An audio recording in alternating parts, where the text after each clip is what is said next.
وہ یہ ہے کہ ہمارے یہاں ایک رواج بن گیا ہے کہ جب امام کہتا ہے نا السلام علیکم ورحمۃ اللہ تو مقتدی بھی فوراً سلام کر دے. یہ غلط ہے. امام کا تو سلام مکمل ہی نہیں ہوا. حکم یہ ہے کہ جب امام تکبیر، اب دیکھو نا اللہ اکبر، اب آپ کہیں گے اللہ اکبر. یہ تو نہیں ہے کہ اس کے ساتھ کہہ دیں اللہ اکبر، وہ بھی اللہ اکبر تم بھی اللہ اکبر. یہ غلط ہے. اس کی تکبیر کے بعد اللہ اکبر کہو. اس کے رکوع میں جانے کے بعد آپ رکوع میں جائیں. اسی طرح اس کے سلام کرنے کے بعد آپ سلام کریں گے. تو سلام جو ہے اس میں اختلاف اتنی ہے کہ بعض فقہا فرماتے ہیں کہ ایک دفعہ بھی اگر کر لے السلام علیکم ورحمۃ اللہ تو سلام مکمل ہو گیا.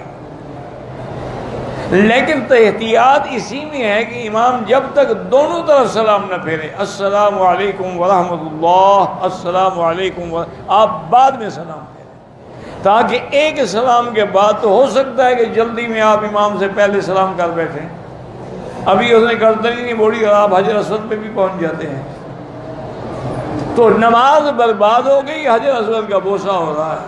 تو صرف اسی سنت کو زندہ کر لو کہ جب تک امام سلام مکمل نہ کر لے اس وقت تک سلام نہ کرو، اور سلام مکمل ہوتا ہے دونوں طرف سے. اس لیے ہمیشہ تو انشاءاللہ ایک آسان سا عمل ہے اور 100 شہید کا اجر مل جائے.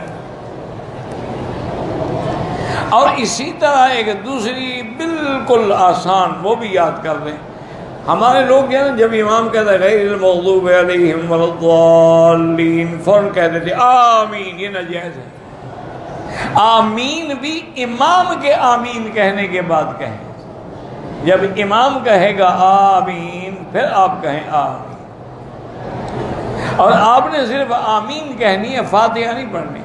فاتحہ پڑھنی ہوتی تو ہمیں حکم ہوتا کہ جیسے امام پڑھے تم بھی پڑھو. ہمیں حکم ہے کہ جب وہ غیر المغضوب علیہم والضالین کہے گا تو ہم صرف آمین کہیں. تو بہرحال اگر اللہ توفیق دے، مشکل بھی نہیں ہے، جلدی نہ کرے، بس صبر ہونا چاہیے آدمی کو.